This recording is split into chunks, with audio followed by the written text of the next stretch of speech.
Hey, you all. My name is Barb Herrera. This is Health at Any Cost. And today we're going to talk about mental health while being on GLP-1s. I, 3 years ago, I have no makeup on. There's a reason for that, but I'll explain later. I'm in big old baggy pink t-shirt, and it's been a hard week. And we'll go over that. Anyway, so 3 years ago, I weighed 405 pounds, and today I weighed 123.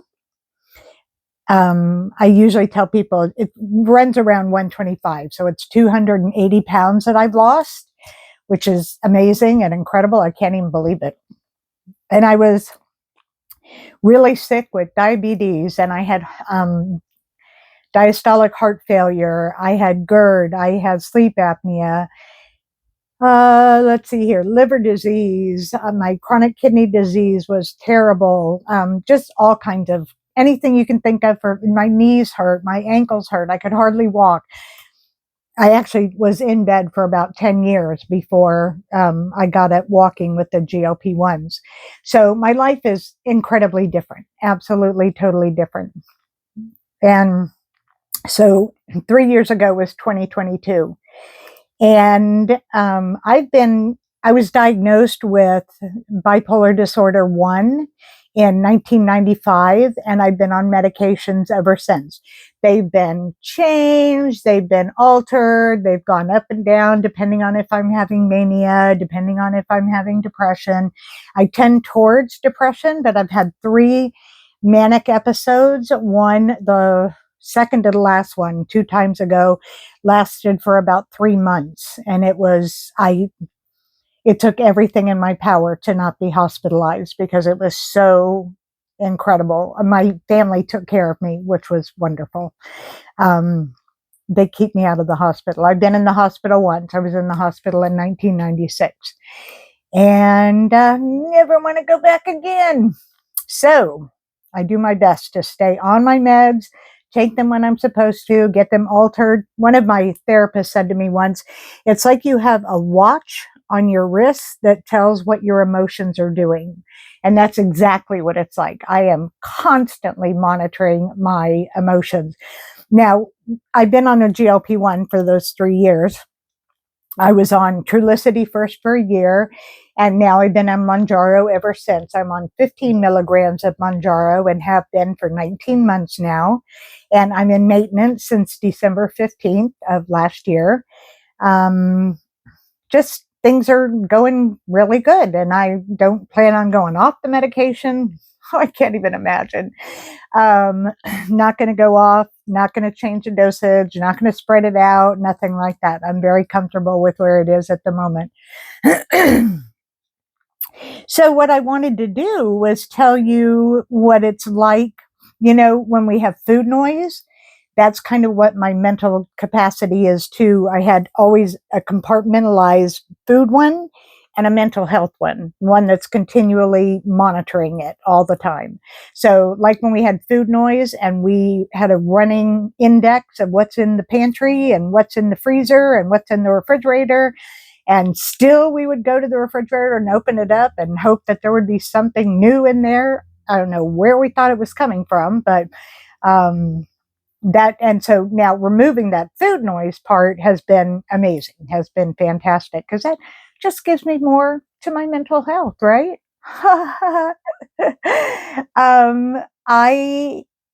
Let me talk about the medications first. We'll go there first.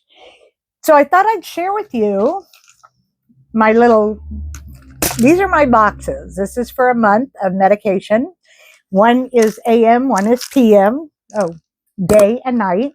I know the words are backwards, sorry. Day and night. And I was going to fill the boxes with you while I was talking to you, but I couldn't think. So I decided to just bring the boxes to show you and bring the pills to show you, and we go from there. I take several medications in the morning and then several at night. I take one once a week. One once a week and one once a month. The once a month is B12. I'm going to just start right there. B12, my iron, my vitamin D, and my calcium were screwed up from having the Roux-en-Y gastric bypass in 2001.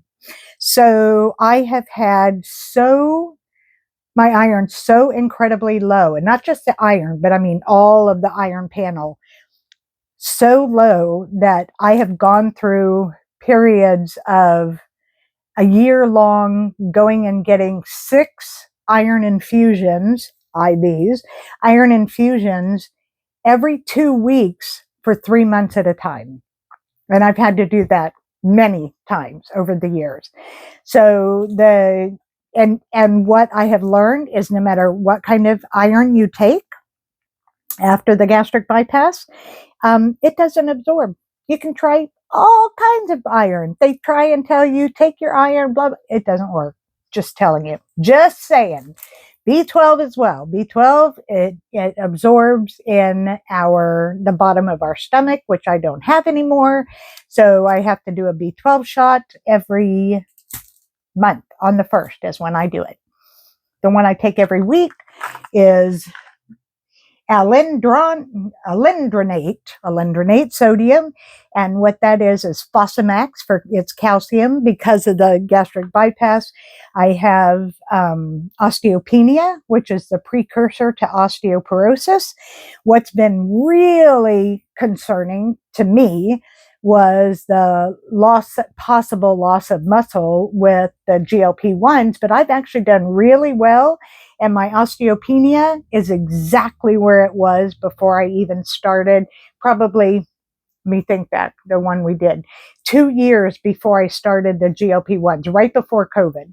I started I started getting a lot of tests every year to see what my bone density is with a DEXA scan. It's a bone density DEXA scan, and it's exactly the same. So I have not had any bone loss or anything like that, which is fantastic. So I take that. Now, taking this little thing is pretty interesting. Have to do it first thing in the morning. You have to do it on an empty stomach, except you have to fill yourself up with a couple glasses of water. So 16 ounces of water, and then take the pill with a big gulp of water and then nothing for 30 minutes. You can't lay down. You can't eat anything. You can't suck on a candy, nothing. So you just have to not do that. So I have a couple of hourglasses that I turn. Makes it a little fancier, to have the hourglasses. So I have a 5-minute one and a 25-minute one. And I turn them upside down. And to remember to take it, I take the little pill thingy. Get it out here. La la la la la. I take the little pill thingy and I put it on top of the hourglass on my desk. I have the hourglasses way over there, but I move it onto my desk so that I can remember to take it on Monday. Monday are my weigh days, and Monday are my calcium days. Now, I've been weighing every day for months now. As soon as I got down, probably past 150, I started weighing every day because I was concerned because I had never been below 150 with the gastric bypass. That was my lowest in 2002. And now I'm down even lower, 123, which is surreal. I haven't been that since elementary school. But all of my illnesses are gone. I'm incredibly healthy. Where I wasn't able to walk for so long, now I can walk for 7 to 8 miles at a time without getting tired. And unless it's like hot out like it is here in Florida, I don't even have to sweat. It's just go. So what I do now is I go to the gym. I started that in November of 24, and I go on the treadmill and I make myself have hills and valleys so that I can get a little tougher with my muscles and work my lungs a lot better. Okay, so, and the vitamin D. Vitamin D is another thing that the gastric bypass does, is it makes it almost impossible to absorb. So my D was so low that the the recommended daily allowance is 200 to 400 IUs, international units, of vitamin D a day. Great, fabulous. 2 to 400. And then sometimes it gets a little low for people and they have to take 1,000 a couple times a week, la, la, la. Mine got so low that for 3 years, I think it was 3 years, I was on 50,000 IUs 4 times a week. And then as it got better, climbing gradually over the years, then I went down to 50,000 3 times a week, then 2, then 1. And about 8 months ago, we took my iron, and it was really, really, really, really high. It was in the zone where it can be toxic. So the endocrinologist took me off of that because the D has to work with the calcium. You know how that works. They talk that all the time. And she took me off of it, but it has remained high ever since. And she calls me every month or every 3 months when I do my lab. She's like, "Are you still on that D? Are you taking any multivitamins? Are you drinking lots of milk with D in it? What are you doing?" And I don't. I am really conscious about making sure I don't get any extra D. So if you, I really encourage people to get a vitamin D test. Because it helped so much with mental health. One of my major depressive episodes was, it was helped by vitamin D supplementation. That was many, many years ago. So that was even before the gastric bypass. Okay. I am on levothyroxine, which is for my hypothyroidism. And I have been on that for 18 years. I think that's right. Should have written all this down, but oh well. So that's the levothyroids in the morning. I am on, where are we now?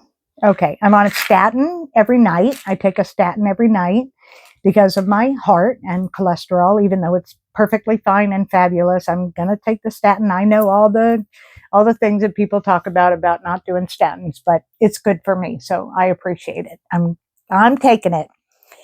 I had high blood pressure and I was on metoprolol for a couple of years.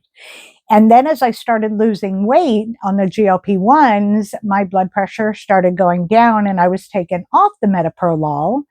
And then it kept going down and I was dizzy and I was drinking the electrolytes and I was drinking, plenty of 120 ounces of water a day, all the things. And the cardiologist kept saying, I'm confused. And then it really got to orthostatic hypotension. And that is when you're lying down and then you sit up and you get dizzy, or you stand up and you get dizzy.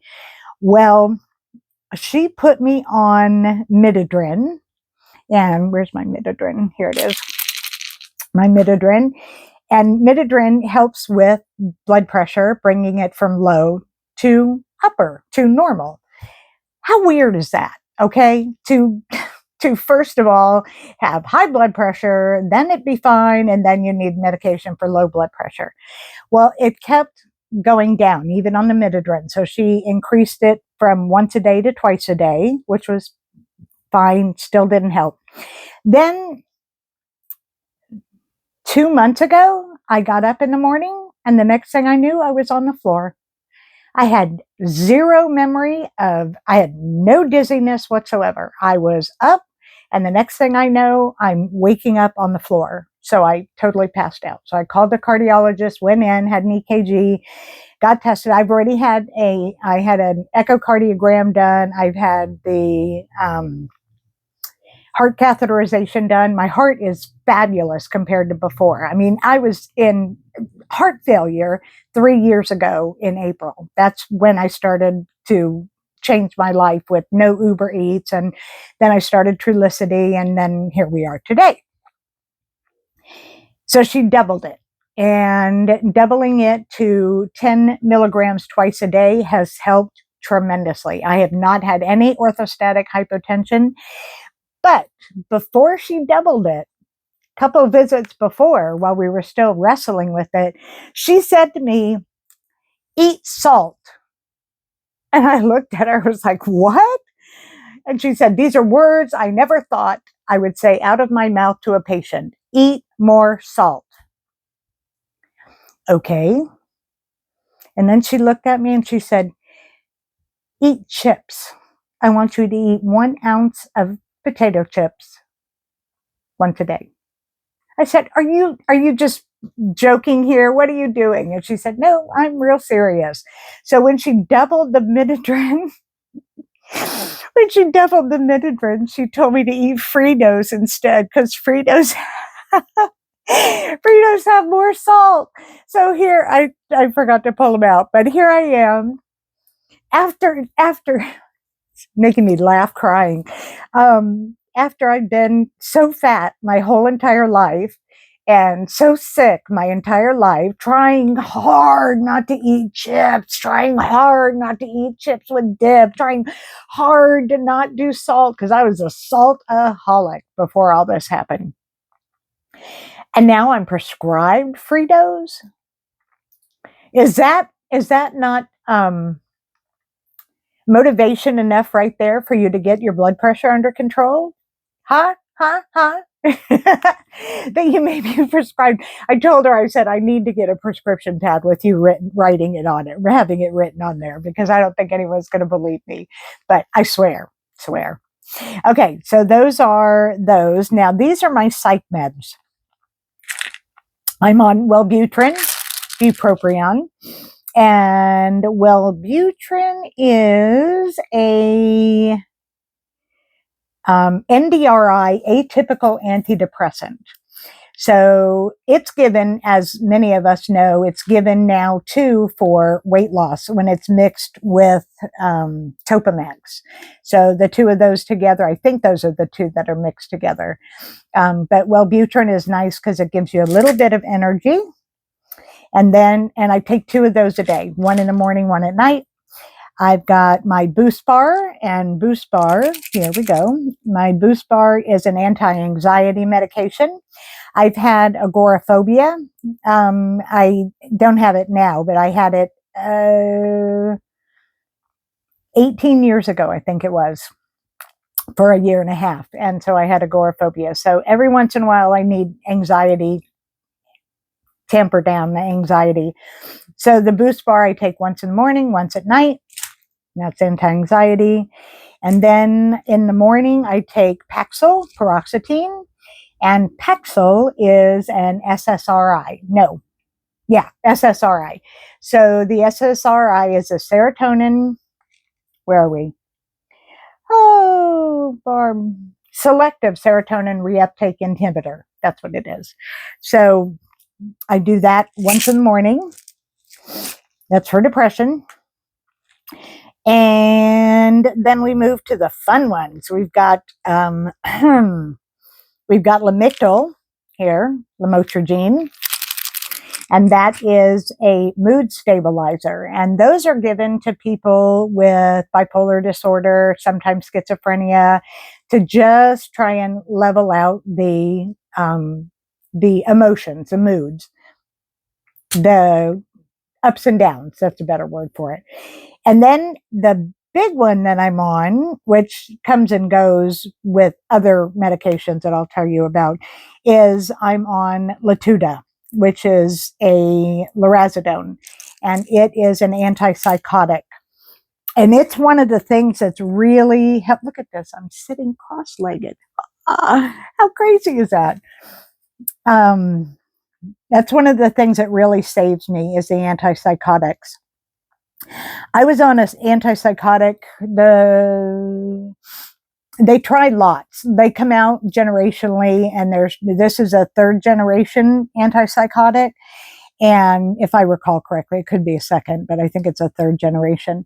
But I was really incredibly manic in Oh, it was right before I was hospitalized. So it would have been 95, 96. And I was put on risperidone. A lot of people will know Risperidol. Risperidol, I gained weight. I gained 80 pounds in 4 months on Risperidol. Never lost it. Just kept going up and up and up. And I was fat already. So, sorry, my nose is running because I was going to cry. But I'm not going to cry. So I actually refuse Risperidol now. And if I ever need an antipsychotic, I would rather try new ones than go back to Risperidol. It's actually in my chart to please never give me Risperidol unless I'm going to die, because I cannot gain that weight back. The idea of gaining weight on these medications makes me crazy. And what's happening, and this is part of why I wanted to talk about this, is that in mental health right now, 60% of people who are on medications, who are on antidepressants and anti-anxiety medications, who have mood disorders, 60% of people in mental health care right now have obesity or overweight. So what's happening is psychiatrists are now prescribing GLP-1s as they prescribe these medications that are causing weight gain. And it's to fantastic effect. It's so wonderful to know that. When I heard this, I just went, because I know from talking to so many people with bipolar disorder how disconcerting it is to be put on medications where if you're fat, you gain even more weight. And it's sucky. So now the GLP-1s are being prescribed, and it will eventually be, hopefully, added through the FDA as one of the side effects that it can do is help with mental illness, because it affects part of our brain. We have GLP-1 receptors all over our body: kidneys, liver, heart, our toes, everything, but also in our brain. So I feel, to me, and some people explain it like this about them as well, that the GLP-1s actually have corrected my brain so much that I can think, besides quieting the food noise. And I don't mean just that. I mean, I can remember words that I've forgotten, forgot, a lot. And then there are just so many different clear thoughts compared to before.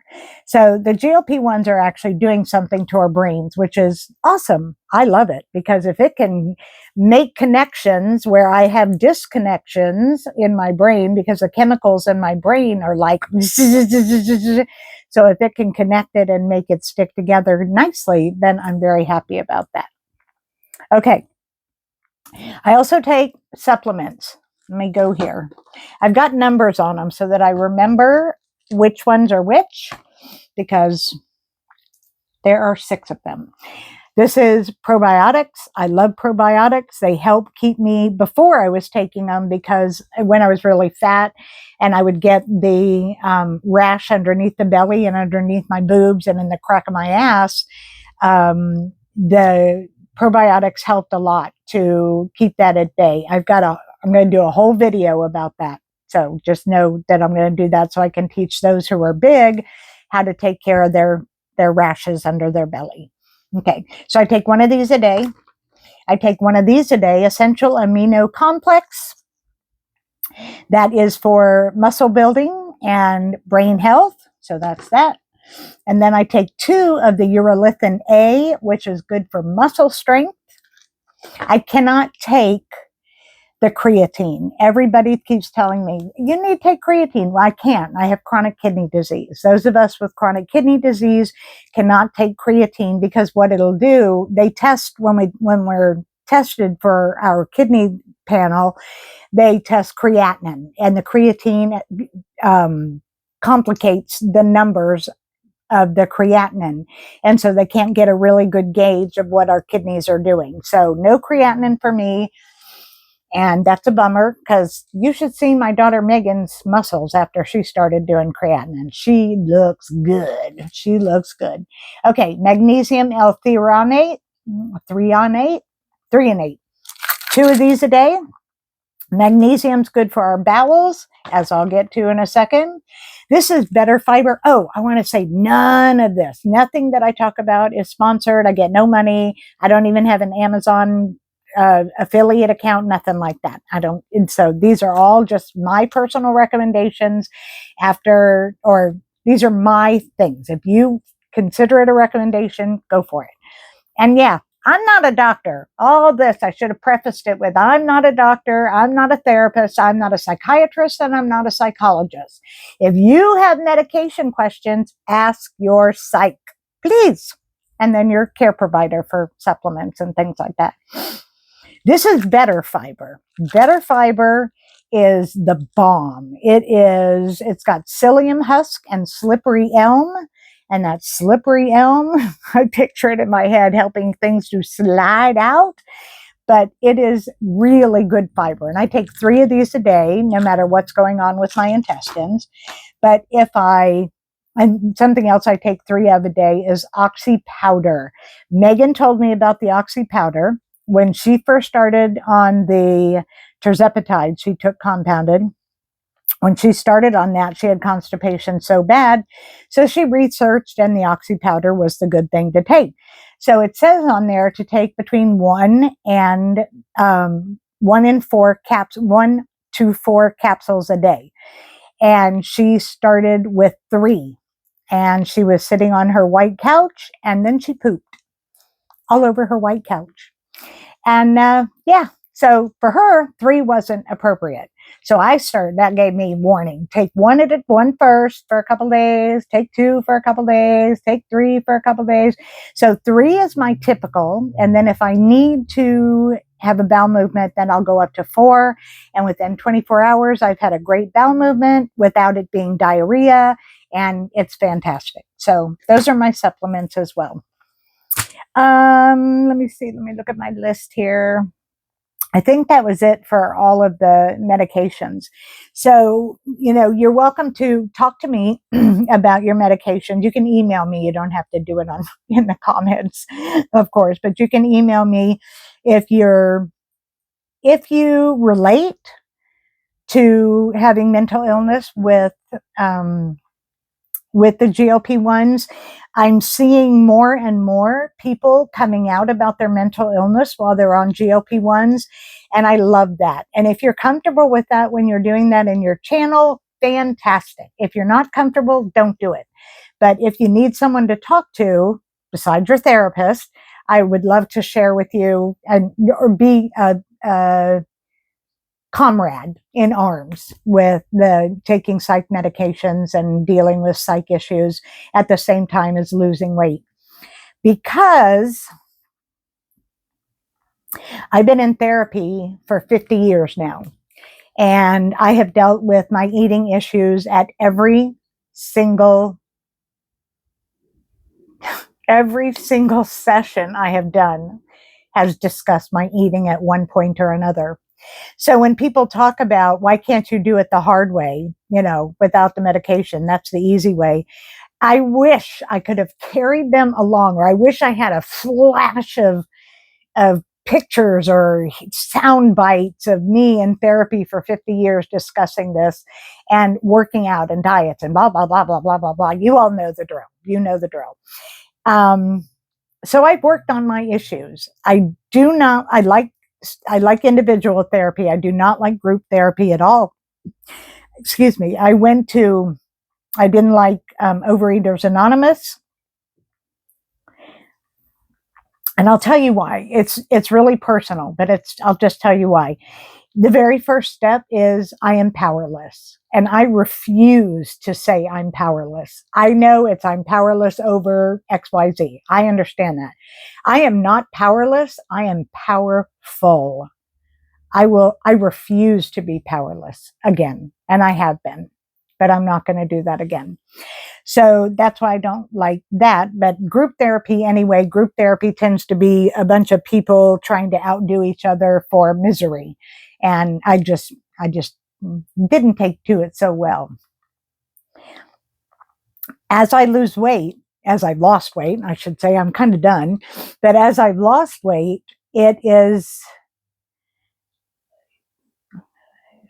all these words, weird, disconcerting, odd, crazy, strange, being in this body. I'm so small. I'm 5'1", and I'm just so small now, and people are so nice to me. And that is cruel. It's so funny. They used to be so mean to me, and that was cruel.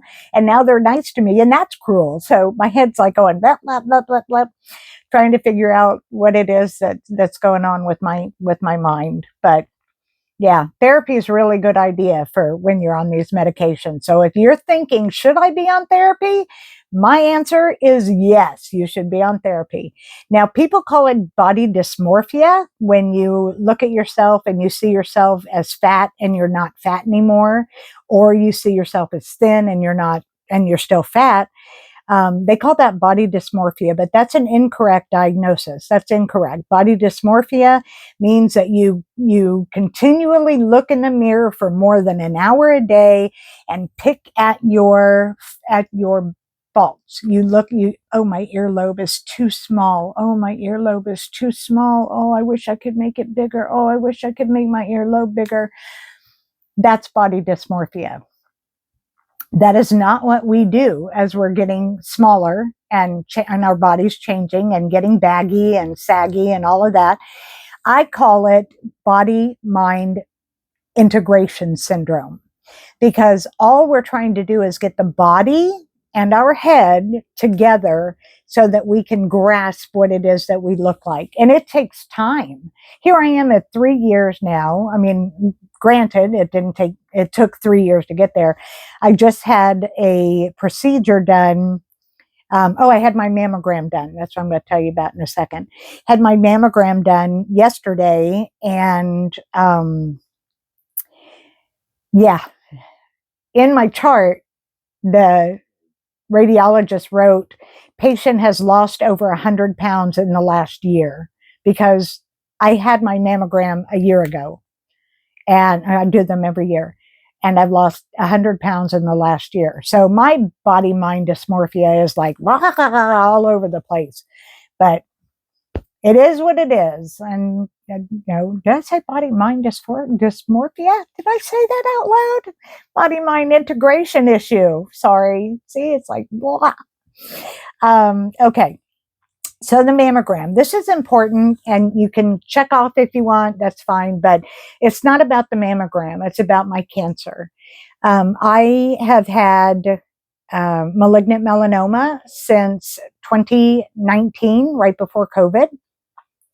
I had a big giant patch removed from this arm. It was 10 inches by 5 inches, and they had to pull it out. It was deep inside and blah, blah, blah.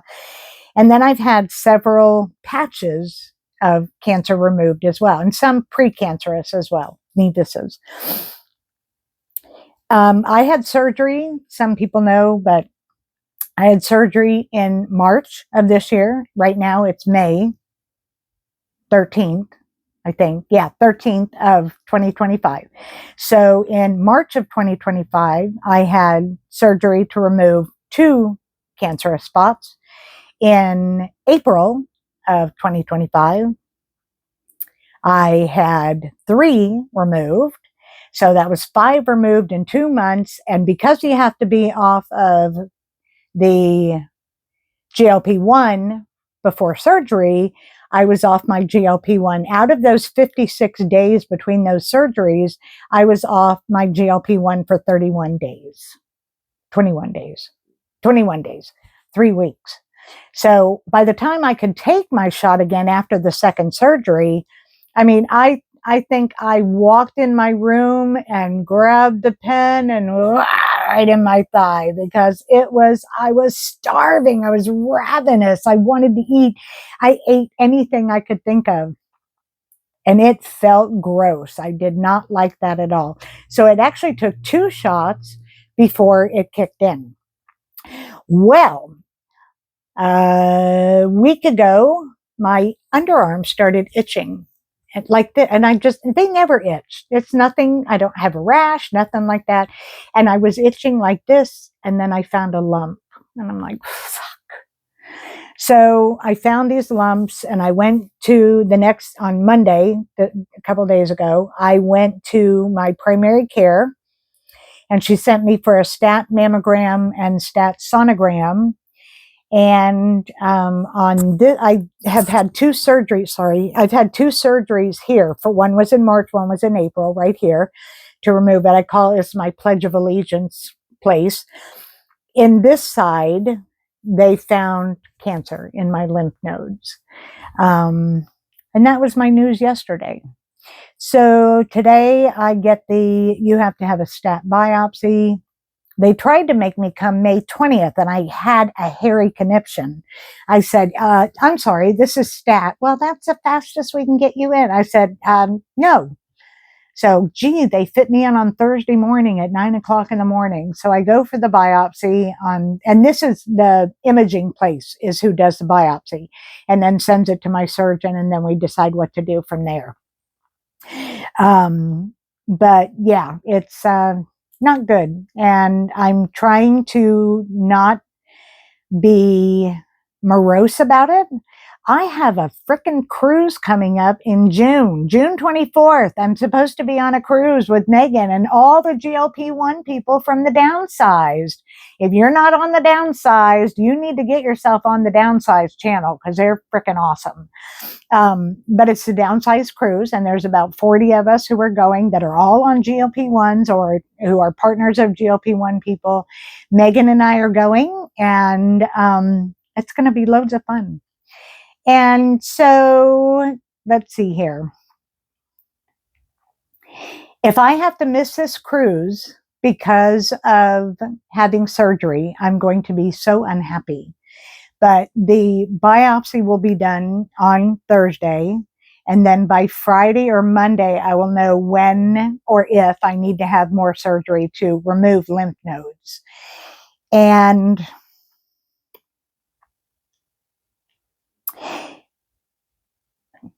I'm going to ask the stupidest question of the doctor. It's just ridiculous. Can I wait till after the cruise?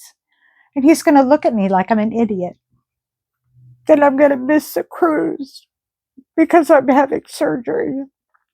Every time I have surgery, I can't go to the gym. With this last one that I had in April, I've had an infection in one that's in the back of my thigh, right under my butt, where lots of skin drapes over it. And I kept getting infections. I was in the ER a couple times. I was in the hospital for antibiotics. I'm on antibiotics now. I'm on Bactrim again. Not again, Bactrim now.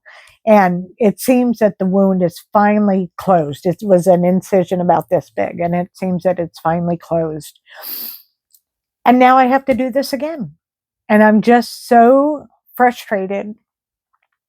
And the idea that it's in lymph nodes is just, that's really scary. Now, nobody can feel sorry for me. I mean it. Seriously. No, oh, I'm so sorry. That's not why I'm telling you this. I want good energy. I want you to visualize the lymph nodes coming out and my being strong and healthy and being able to walk within a couple of days after surgery, blah, blah, blah. I can go to the gym as soon as possible. I haven't even been to the gym since the March surgery because I've had so many infections that are going on. However, I do want to say, if I had been 400 pounds when this was happening, I would have given up. And here I am, and they did surgery on me back then. They did surgery in 2019 and 2021 when I was fat, when I was 400, 380, 390, 400. And it was very difficult. At one point, they had to turn me over on the operating table to get to one of the places to do to remove cancer on my back, and they almost dropped me. And that's in my blog. I've got it in my blog, healthatanycost.com. And I woke up and had a split under this breast. And then I also had fingerprint bruises all over my arms and all over my breasts where they had to catch me. But at least I didn't fall off. And the doctor, who is, I love my surgeon. He was so gentle when he was explaining to me what happened. He said it was a little unwieldy. And here I am in my head going, oh my God, I probably gave somebody a hernia trying to catch me off of the OR table. They had 4 people and they still struggled to turn me over on the table. Now they can turn me over on the table with a spatula. Yeah. And I like that. So I'm much healthier now. All of my other comorbidities are gone. My chronic kidney disease is way improved. My diabetes, I started 3 years ago with a 9.0 hemoglobin A1C, and now it is a 5.0 and has been under 5.3 for over a year. So I'm incredibly healthy. So I can fight infections. They're not going to kill me. I can fight surgery stuff. It's not going to kill me. I swear to you, I will not let cancer kill me. I have too much to do. I have gotten here and worked hard for this. People talk about the medications being the easy way. And people ask me, how did you lose weight? And I say, just like this, I worked my ass off and I took Mounjaro. And I used to feel like I would have to say, I took Mounjaro, and just leave it at that. And I'm like, I worked hard. Okay. I worked hard. Even when I couldn't do anything. And Lorraine Lorraine Durham is so fun about my doing this when she talks about it on the downsize. I lifted soup cans after I worked just lifting my arms, and I started lifting soup cans because I couldn't lift anything else. That was just the kind of weight that I could do. And then you move up and move up. If you don't have money to buy weights, there's no excuse. And elastic bands are really inexpensive, so resistance that way is good too. And you can do that while you're on the computer. You put them around your ankle and you just go do, do, do, do, do, while you're sitting at the computer or on your bed watching YouTube or whatever. Okay, so I've gotten healthy and I'm going to stay healthy. And what I want you all to visualize me walking. I don't run. I'd like to start riding a bike again. I jumped on a trampoline this year. I have to go to Disney again, of course. I have to go to Disney. Disney's my jam, as you can probably tell. And I want you all to visualize good things for me. If you pray, pray. If you sing to the goddess, go for it. If you just sit and think every once in a while, Barb's going to be okay. Think positive thoughts, okay? Please. I have enough of the fear for all of us. Nobody else needs to have any fear. So the biopsy is on Thursday. I will let you know how that turns out as soon as I have results and what's going to happen after that. And I'll just keep you all up to date as we're doing all this. So what I want you to do, for if you've made it this far, put something medical in an icon in the comments for me. Either a stethoscope or cardiac, monitor looking thing, or just pick something medical, a pill, whatever, and let me know that you made it to the end. And I really, really, really love you all. You're so amazing to me, and I appreciate every single one of you. All of your words are so powerful for me, and so are your thoughts. I love you all, and I'm Barb, and this is Health at Any Cost, and I will talk to you soon. I will, I promise.